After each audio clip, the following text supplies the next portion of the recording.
नमस्ते। कक्षा 10 के स्पर्श भाग 2 के पाठ 1 साखी कविता को हम लोगों ने पूर्व में पढ़ा, उनके भावार्थ को समझा। इसके बाद हम लोग बोर्ड परीक्षा में आने वाले जो प्रश्न हैं उनके बारे में जानेंगे कि कुछ ऐसे प्रश्न हैं जो बोर्ड परीक्षाओं में आते ही रहते हैं और वैसे प्रश्न हैं। सबसे पहला है, मीठी वाणी बोलने से औरों को सुख और अपने तन को शीतलता कैसे प्राप्त होती है? तो इसका उत्तर यह होगा कि मीठी वाणी बोलने से हमारे अंदर जो अहंकार होता है वो खत्म हो जाता है, और जब अहंकार खत्म हो जाता है तो हमें भी अच्छा लगता है और दूसरे को भी सुनने में अच्छा लगता है। यानी यदि मधुर भाषी जो होगा वो अपने भी अच्छा लगेगा और उसको सुनने वाला भी उसको भी अच्छा लगेगा।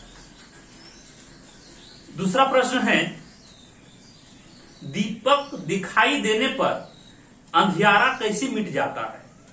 साखी के संदर्भ में स्पष्ट कीजिए। दीपक यानी उजाला। यदि उजाला होगा तो स्वाभाविक है कि अंधकार दूर होगा। तो यहां दीपक से तात्पर्य है ज्ञान, यानी दीपक यानी ज्ञान की यदि प्राप्ति हो जाए तो सारा अज्ञान दूर हो जाता है। जितने भी हमारे अंदर संदेह, भ्रम, ये सब कुछ मिट जाता है और सब कुछ अज्ञानता और ये अंधियारा सब कुछ दूर हो जाता है।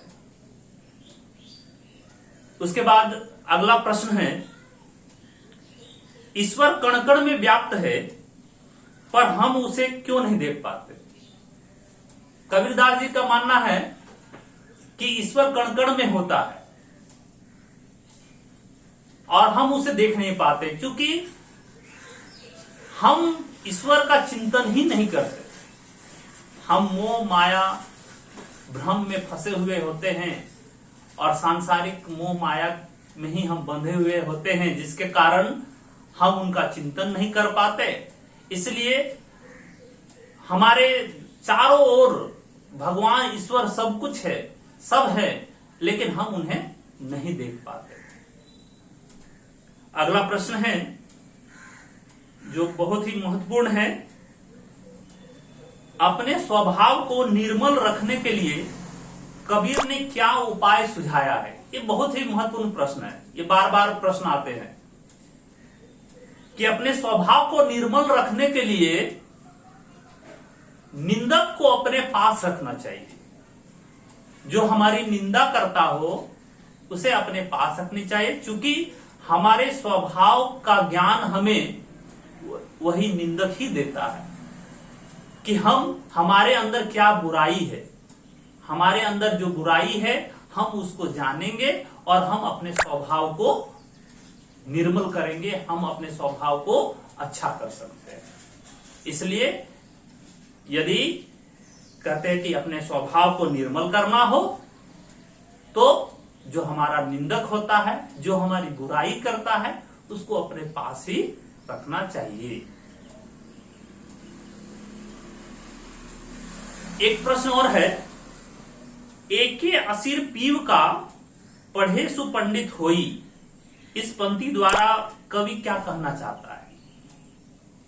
एके असीर, एके मतलब एक अक्षर, पीव का यानी प्रिय, प्रिय यानी ब्रह्म, ईश्वर।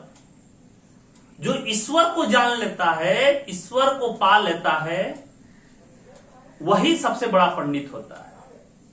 यहां कवि कहना चाहते हैं कि बड़ी बड़ी किताबें, मोटी मोटी किताबें पढ़ने से कोई व्यक्ति पंडित नहीं कहलाता, कोई ज्ञानी नहीं कहलाता, बल्कि जो ब्रह्म को जान जाता है, जो ईश्वर की प्राप्ति कर लेता है, जो ईश्वर का एक अक्षर भी जान लेता है, वही सबसे बड़ा ज्ञानी होता है, वही सबसे बड़ा पंडित होता है।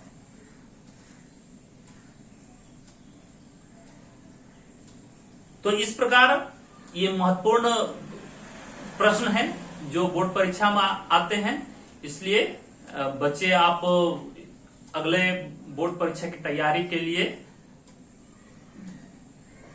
इन सभी प्रश्नों का उत्तर याद करेंगे। धन्यवाद।